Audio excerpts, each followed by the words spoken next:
Hello, my name is Roger, and today I want to present a guide for applying for the MEXT undergraduate scholarship. I want to give some tips for applying. Now, the MEXT undergraduate scholarship is a scholarship to go to Japan to study, and it's offered by the Japanese government. It's a really good deal. They pay for your school fees, they give you a monthly stipend, but it's not easy to get, and applying is difficult. Just last week, I heard from the embassy that I got into the scholarship, that I successfully applied for it. And I just want to reflect about it, and I want to offer people tips. When I was applying myself for the undergraduate application, I felt that there were some resources, some good resources like Nihonjin Janai, but on the whole, there weren't enough resources out there. There weren't enough guides or tips out there, and I hope to be able to do that for others.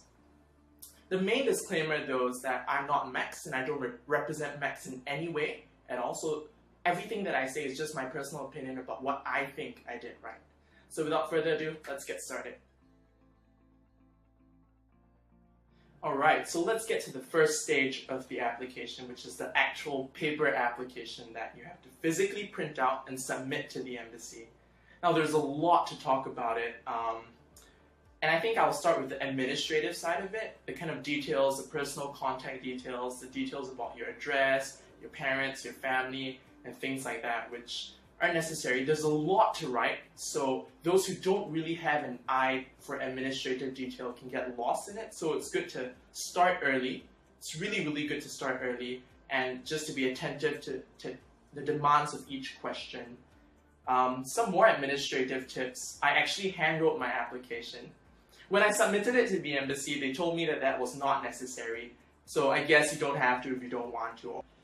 And also, in terms of the photo, they require a passport photo, and I decided actually to just digitally copy and paste a photo onto the application. I did that because I wanted to save the money, and I think if the rules still permit for the coming years, you guys should do that as well, because it really saves money. Now, let's get down to the real meat of the application. The real meat is the writing for the important parts. So they do ask a couple of questions, and I don't want to gloss over them. I actually want to talk about each of them in depth. Now I'm going to talk about what I wrote and what I think are some tips that can be gleaned out of what I wrote. Again, this is just my opinion. Before I get into that, I think I just want to say that this written application is very, very important, because it's really important that you think through what you want to write about. Saya akan mempersembahkan sebuah panduan untuk mengajukan permohonan beasiswa pasca sarjana. Selanjutnya saya akan memberikan beberapa tips untuk menerapkan pengetahuan beasiswa pasca sarjana. Selanjutnya adalah beasiswa untuk pergi ke Jepang dan yang ditawarkan oleh pemerintah Jepang. Saya akan mulai dari sisi administratif, dari jenis detail, dari detail kontak pribadi, detail tentang alamat rumah kamu, orang tua kamu, keluarga kamu, dan hal yang lainnya seperti yang kamu perlukan. Ada banyak hal yang harus ditulis sehingga mereka tidak benar-benar memperhatikannya. Detail administrasi bisa kalah dalam hal ini. Jadi itu bagus untuk dimulai pertama kali, itu sangatlah bagus, dan cukup perhatikan tuntutan dari setiap pertanyaan. Beberapa tips administrasi lebih. Saya benar-benar mengerjakan aplikasi saya ketika saya menyerahkannya ke kedutaan. Mereka memberitahu saya bahwa tidak perlu. Jadi saya rasa kamu tidak perlu melakukan itu jika kamu menginginkannya. Dan juga dalam hal foto, mereka membutuhkan foto paspor. Dan saya memutuskan hanya menyalin dan menempelkan salinan foto ke aplikasi saya.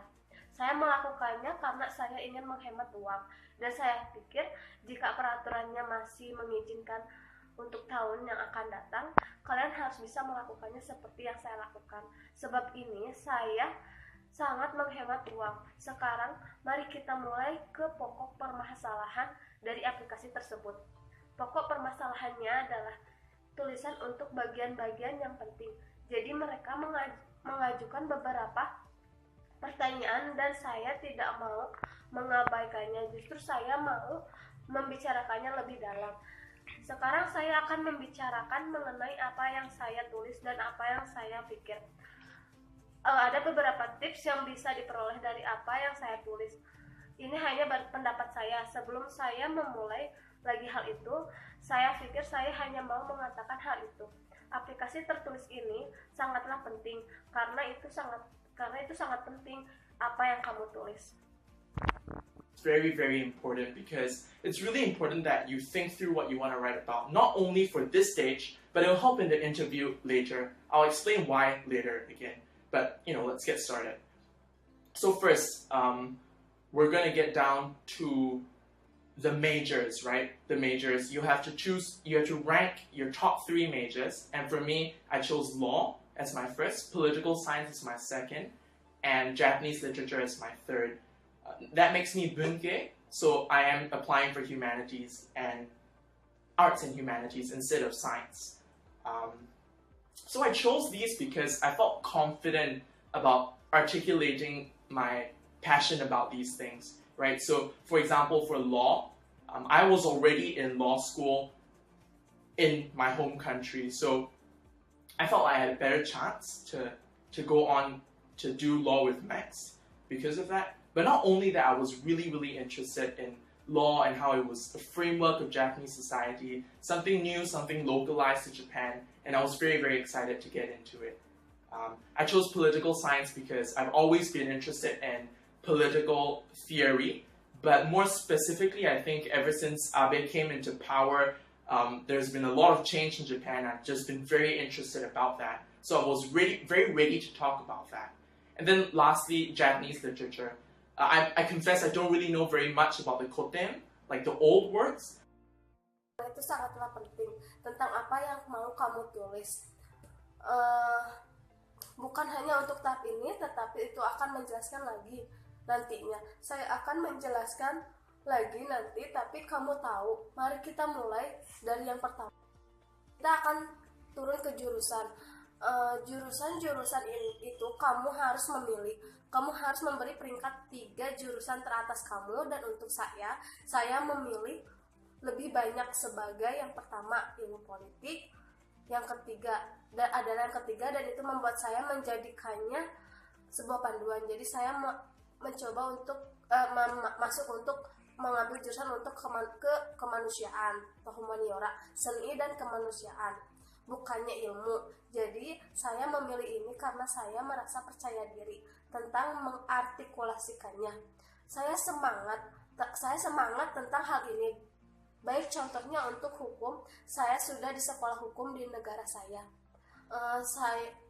Jadi saya pikir saya memiliki kesempatan lebih baik untuk melakukan hukum, masuk ke hukum secara maksimal karena hal itu.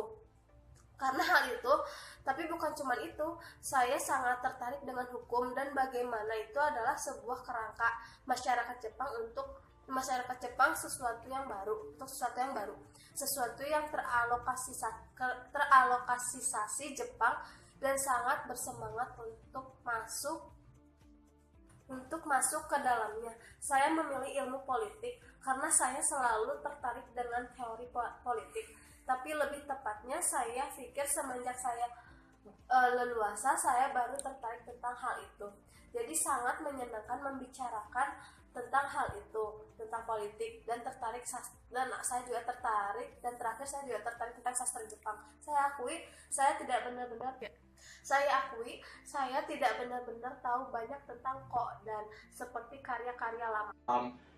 This is, at the end of the day, a scholarship to go to Japan, right? So I think it's good to be very honest, but I think, the intention of writing the essay should be to write something good about Japan, right? Japan is good. Japan is great. That's why we want to go to Japan. And I wrote about how Japan is very gracious, and I really, really enjoyed that. So in my elementary school days, I spent 3 years studying and growing up in Japan, in a public school in Japan. So I talked about that, and I talked about growing up in Japan. I talked about Keigo as a language, and I thought that was just amazing, and they were so gracious, so warm, and so welcoming. And that's what I really enjoyed about Japan. So I think, again, the tip here is to bring out something good about Japan, and in terms of why you want to go there. And then lastly, there is a question about occupation, right? So for me, I think I was very honest to say that I wasn't so sure yet, but I just answered, again, honestly about how I wanted to be in academia, maybe work for NGOs, or maybe work in law, work for an MNC, something like that. So I wrote about that, and I think there's nothing much to be said here other than, as I said, to be honest. Yep, so I think that's about it. Alright, so we're down to the second stage, which is the examination round. So if you pass the paper application round, you move on to the exams. And I think when it comes to the exams, all I can really say is practice, practice, practice. A lot of people really underestimate how important practicing is. And I know practicing can be difficult because there aren't enough resources out there. I see all the time on Facebook, people asking for links to the paper and questions about where they can find the papers and everything. I was pretty lucky because I found an archived website with the papers all the way up from 2008 to 2011, and then you can find the papers from 2011 onwards in the JASO website. So all these websites are going to be in the description box down below, so please do check it out. You'll have about 5 to 6 years worth of papers to practice on. So please keep practicing, keep trying the questions. I'm going to talk about each of the subjects and how I practiced for them and how they turned out on the actual day. And then I'm going to talk about some of my theories about how important the exams are. So firstly, English. I'm not going to talk very much about this. English is my first language. I didn't practice any papers because I thought that it wouldn't be too difficult. And as I guess on the day itself, it really wasn't that difficult. And if English is your first language, then I really don't think it's going to be a problem. If it's not, try out the papers, keep working at it. It should be fine. Now for the second exam, it's math, right? So for math is split into Mathematics A and Mathematics B. Mathematics A is for all the people in Bunke, or the arts and humanities, and Mathematics B is for all the people in Rike, which is science and math, right? For me, I did Bunke, as you guys know, so I did Mathematics A. Mathematics A is simpler than Mathematics B.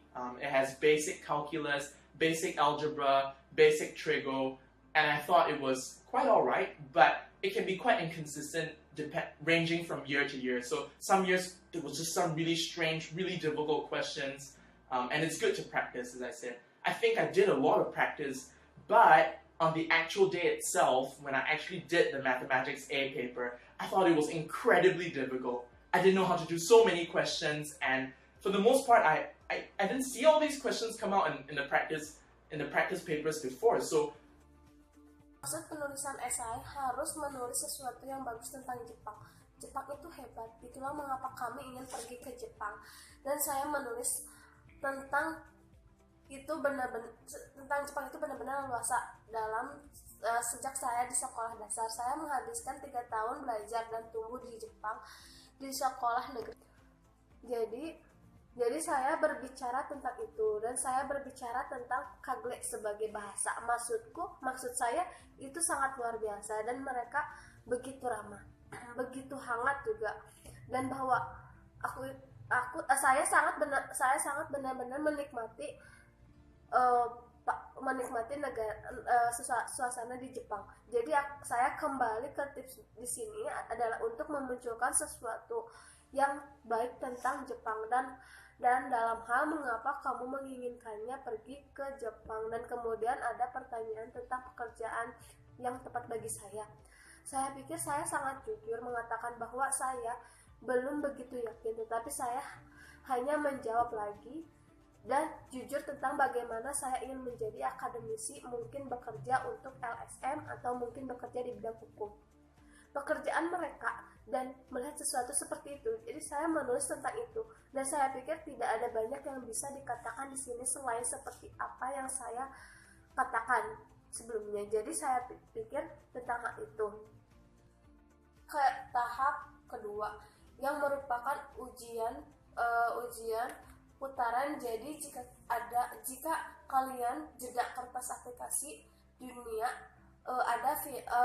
kalian film jadi ada film diujikan, dan saya pikir ketika datang masuk ke ujian tersebut, jika tidak mencoba esai itu terus bekerja, seharusnya baik-baik saja sekarang. Untuk yang kedua, Untuk ujian kedua matematika yang benar. Sejauh ini matematika dipisah menjadi matematika A dan matematika B. Baik matematika B bantu untuk semua orang di biologi atau seni dan kemanusiaan, dan matematika B untuk semua orang. Dan matematika B yang tepat untuk saya. Matematika A lebih sederhana dari matematika B, memiliki kalkulus dasar aljabar, tetapi saya masih konsisten.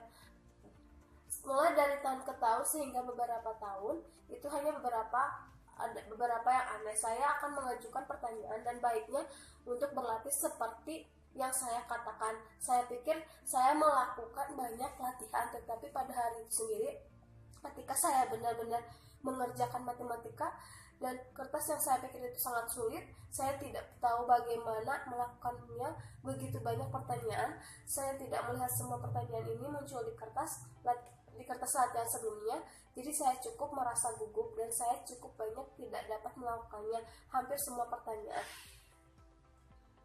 And see, all these questions come out in the practice papers before, so I was quite nervous and I pretty much couldn't do almost any question, I think, much to my embarrassment and much to my disappointment. So that wasn't a very good experience. Now I'm going to talk about the third paper, which is Japanese. Everybody has to do Japanese, and the Japanese paper is split into 3 parts: basic, intermediate, and advanced. And everybody has to do it, but you can just not do whichever part you don't want to do, and it will be counted as 0 marks. So, and I know people who actually do that, but more on that later. So, I think Japanese was pretty consistent for the most part. It's the same, basic starts out easy, it gets harder and harder and harder all the way to advanced. I reckon I'm about maybe N2 level in terms of my Japanese language. Begitu banyak kekecewaan bagi saya, jadi itu bukan pengalaman yang sangat baik.